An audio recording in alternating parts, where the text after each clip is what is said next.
종교는 우리에게 뭐라고 얘기합니까? 구원받고 싶으냐? 그렇다면 네가 해야 할 일을 알려주마. 그러나 복음은 뭐라고 얘기합니까? 구원받고 싶으냐?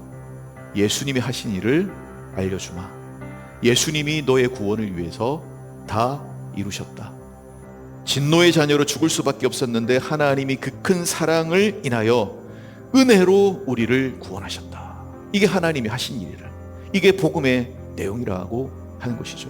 근데 여기서 그 큰 사랑은 여러분 뭡니까? 그냥 수식어로 그냥 큰 사랑 이렇게 얘기합니까? 근데 그 앞에 뭐가 있죠? 그 사랑, 그 큰 사랑이라고 되어 있어요. 어떤 사랑입니까? 아들을 내어주시는 하나님의 그 큰 사랑이라고 우리에게 얘기하고 있습니다. 근데 이걸 뭐라고 얘기한다고요? 하나님 하신 이 일이 복음인데 이 복음을 8절은 오늘 뭐라고 얘기하느냐 하면 하나님의 선물이라고 얘기해요. 근데 우리들의 문제는 여러분 뭡니까? 이 복음을 내가 정말 선물로 받았느냐라는 겁니다. 근데 여러분 어떻게 하면 우리가 그렇게 하나님을 만나고 그 하나님의 선물 복음을 내가 내 것으로 경험할 수가 있겠습니까? 하나님의 은혜를 봐야 되는 거죠. 내 영적인 안목이 좀 열려야 된다는 거죠. 이스라엘 백성이 하나님을 그렇게 만난 때가 있습니다. 출애굽하면서 하나님을 경험하기 시작한 거죠. 그러나 결정적으로 하나님 어떤 분인가라고 하는 깨달음을 얻은 때가 있는데 그게 어디냐면 시내산에서 하나님이 이스라엘 백성을 만나주시고 현현했을 때입니다.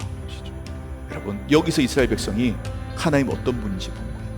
우리가 감히 근접할 수 없는 두렵고 거룩하신 하나님이시지만 근데 그 하나님이 사랑으로 우리를 찾아오셔서 우리를 당신의 소유 삼으시고 우리를 품으시고 우리를 구원하고 인도하시는 좋으신 하나님이라는 사실을 이스라엘 백성들이 만나게 되며 하나님을 보게 되었다는 겁니다.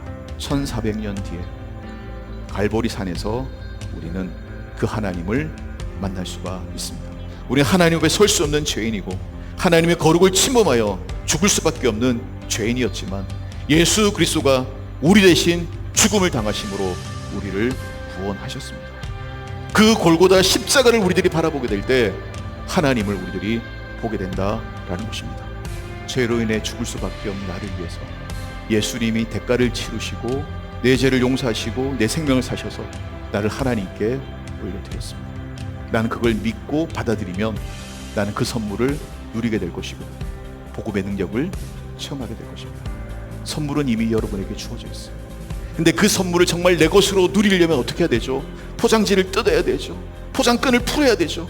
뚜껑을 열고 그 안에 뭐가 들었는지 보고 그걸 꺼내가지고 즐거워하고 기뻐하고 누리고 경험을 해야 그 선물이 내 것이 되는 거죠. 나를 위한 복음의 이야기에 감격하는 저와 여러분 되었으면 좋겠습니다.